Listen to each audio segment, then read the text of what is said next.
Yung Yamaha site, pinatira ko ng pinatira doon sa mga alaga natin mamigan. Nagagalit na eh. Bakit? Kasi bakit daw pinababa naman. Alam mo yung feeling ng mekaniko na kung saan Ano ba yan? Pinagawa to ni Kuya. Tapos pinapagawa na naman yan dito.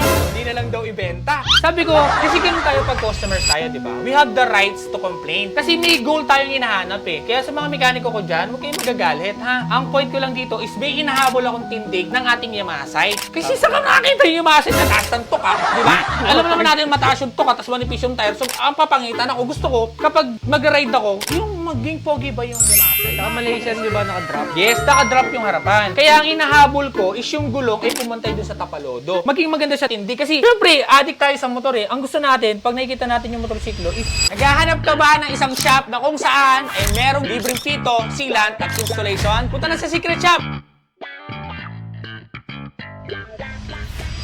Laway.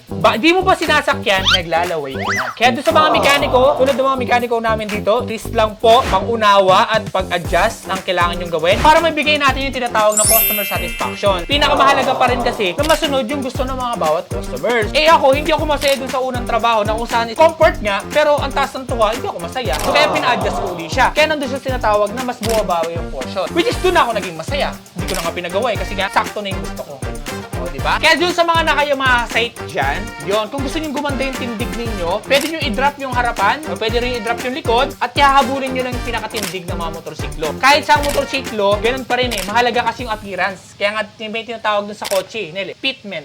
Pitman. Ang tawag sa kotse, pitment, pinapantay yung gulong doon sa sasakyan para magbukatong pogi na kapag tinitignan mo, is maangas. Parang akaring na kayo, no? Ha? Akari na kay. Oh, yung nagagawa ng sports car sa Japanese. Yo, classmate! Ayun, same pa tayo ng feeling na kung saan is mahalaga yung tinatawag na tindig ng ating motorsiklo, kaya natin ito pinapagawa o kaya natin ito pinapaayos. Lahat din ba tayo gano'n ng feeling na kung saan is nagiging masaya dahil nasusunod yung gusto natin at yung mga nakikita natin online is nagagaya natin? Comment down below kung mahalaga ba yung fitment sa ating mga motorsiklo.